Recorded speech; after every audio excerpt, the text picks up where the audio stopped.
नमस्कार दोस्तों, मैं हूं आपके साथ आपका दोस्त और आपका होस्ट अभिषेक और स्वागत करता हूं आपको इस वीडियो में।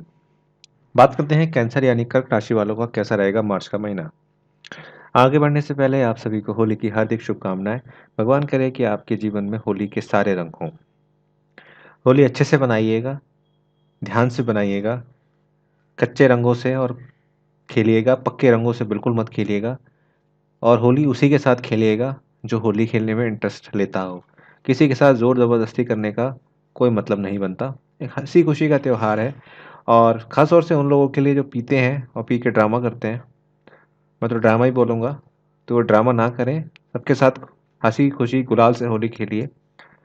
जो आजकल स्प्रे वगैरह आते हैं उनसे भी आप बच के रहिए, क्योंकि वो सब केमिकल होते हैं, उसमें आप ही का नुकसान है। तो ध्यान से होली खेलिएगा। और हाँ, अभी तक अगर आपने हमारे चैनल को सब्सक्राइब नहीं किया है तो ज़रूर करिए, अभी करिए। और लाल बटन को दबाएँ और साथ में उसकी जो घंटी बन रही है उसे भी बनाएँ, जिससे जैसे ही वीडियो आए आपके पास उसका मेल और आपका नोटिफिकेशन आ जाए। चलिए बात करते हैं कैंसर वालों का कैसा रहेगा मार्च का महीना। बहुत अच्छा रहने वाला है, व्यापार और व्यवसाय के लिए बहुत अच्छा रहेगा। और बट आपको फोकस बना के पूरे महीने रखना पड़ेगा, क्योंकि अगर आपका फोकस हटेगा तो आपके काम में नुकसान होने की संभावनाएं ज़्यादा दिखती हैं। वैसे भाग्य पूरा साथ दे रहा है इस महीने, तो परेशान होने की बहुत ज़्यादा ज़रूरत आपको है नहीं। सावधानी हटी दुर्घटना घटी के उसूल पर आपको इस महीने वर्क करना है। शुरुआती सप्ताह की अगर मैं बात करूं तो अगर आप कोई इन्वेस्टमेंट करना चाहते हैं तो इन्वेस्टमेंट भी आप कर सकते हैं। इसमें आपके परिवार का भी साथ आपको मिलेगा। हेल्थ वाइज सही रहेगा।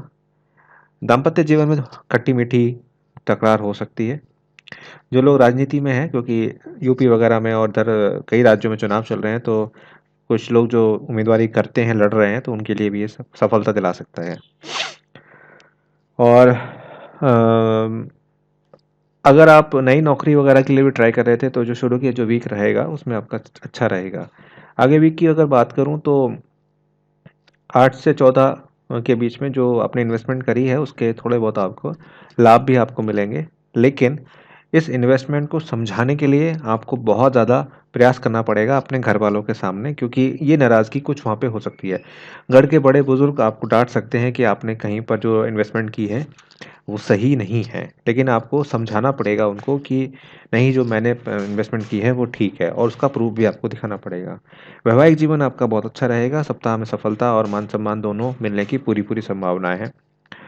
अगर आप शेयर मार्केट में भी निवेश करते हैं तो शेयर मार्केट में भी ये सप्ताह में अच्छा रहेगा। 15 से 21 की अगर मैं बात करूं तो थोड़ा काम इस वीक में ज़्यादा रह सकता है। और जो लोग आईटी और इंजीनियरिंग और मीडिया वगैरह से जुड़े हुए रहते हैं उनके लिए ये सप्ताह काफ़ी अच्छा रहेगा। बुद्धि और अपनी बुद्धि से ही आप सारे काम कर पाएंगे। आप लोग इस सप्ताह इस महीने में आपको ये महसूस होगा कि आपका जो बोलचाल है वो काफ़ी इम्प्रेसिव है, लोग आपकी बातों को सुन रहे हैं।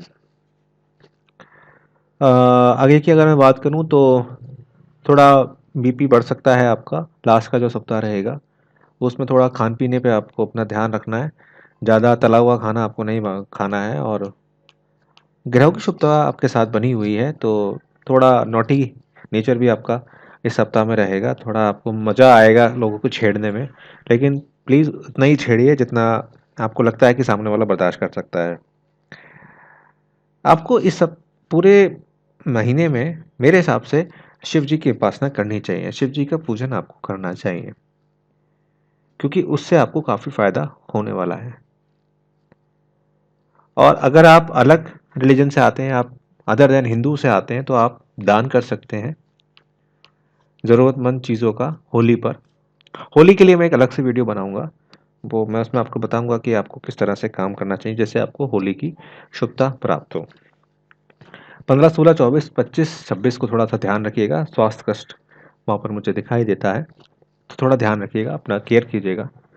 और होली की शुभकामनाओं के सहित अगर आप मुझसे चाहते हैं कि कांटेक्ट करना चाहते हैं तो आप मेरी pattangravi2411@gmail.com पर और मेरे दिए हुए नंबर्स पर आप मुझसे कांटेक्ट कर सकते हैं। आप मेरी वेबसाइट्स भी देख सकते हैं। पहला नंबर मेरा है, सेकंड नंबर दीप्ति जी का है। Personal analysis are paid. जो भी एनालिसिस अब होते हैं वो पेड होते हैं, उसकी फ़ीस आपको देनी होती है, फ़ीस पहले देनी होती है। और एक चीज़ और यहाँ पर क्लियर करना चाहता हूँ कि कोई डेमो, कोई ट्रायल हम लोग नहीं देते हैं। उसकी भी रीज़न ये है कि हमारे पास इतना टाइम नहीं होता कि हम लोग पहले डेमो दें फिर आपसे फ़ीस का वेट करें। फ़ीस आपको पहले देनी होगी, उसके बाद आपको 1 दिन देना होगा। 1 दिन के भीतर ही हम आपको बता पाएँगे। कॉल ना करें, कॉल की जगह व्हाट्सएप और मेरी ईमेल का एड्रेस का इस्तेमाल करें। सारी वीडियोज़ देखिए जो मैंने अभी लेटेस्ट बनाई हैं, शेयर कीजिए अपने दोस्तों के साथ, क्योंकि ज्ञान बाँटने से बढ़ता है।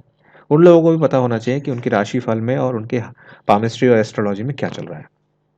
उम्मीद करता हूँ वीडियो पसंद आया होगा। लाइक करिए, शेयर कीजिए, सब्सक्राइब कीजिए।